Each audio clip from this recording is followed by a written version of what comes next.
This is a bittersweet moment to talk about this subject because on one hand, Montgomery County's population is in fact growing older. We have probably the oldest community in the metropolitan area.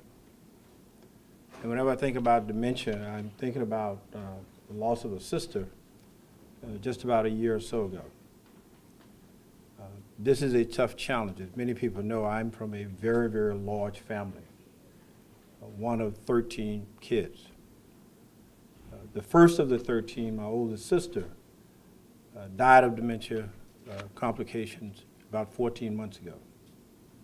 And growing up, given the challenges of our parents, she was almost like a substitute mother, a very strong, determined person, a person who was making sure that all the other siblings behaved and performed in a way that our parents wanted. And so my memory of her all along had been this very strong, determined, active person. She had answers to virtually everything.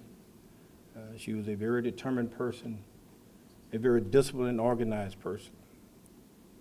And as we've grown older and we've grown apart, I had not seen her for about 6 months, and she lived in Michigan. And so one of my brothers said, well, you need to go up to see her now before she deteriorates a little bit further. And that image of her juxtaposed from the image that we had seen growing up to a person who really need all kinds of support and assistance. We could talk about statistics, we could talk about the numbers, we could talk about what governments in fact could do and what all of us can do. But the real reflection of that rests in the hearts and minds and souls of families who deal with this each and every day.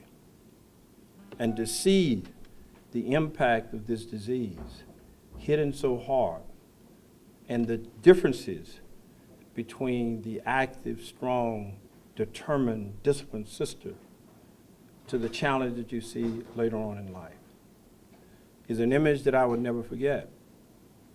And I'm also reminded by my former student and county executive in Prince George's County, Rashawn Baker, who is now a caregiver because of the challenges of dementia that he faces with his own wife. So there are things that we can do, and we are doing them in Montgomery County. But we should always be reminded about the families that suffers day in and day out. It is a disease that is not isolated. It affects the entire family. It is one of the most devastating challenges we have in our society. So I am delighted to be here. The work that we are doing with our law enforcement agencies, the Health and Human Services, and all of those who are helping to make sure that this is the kind of fight that we are engaged in.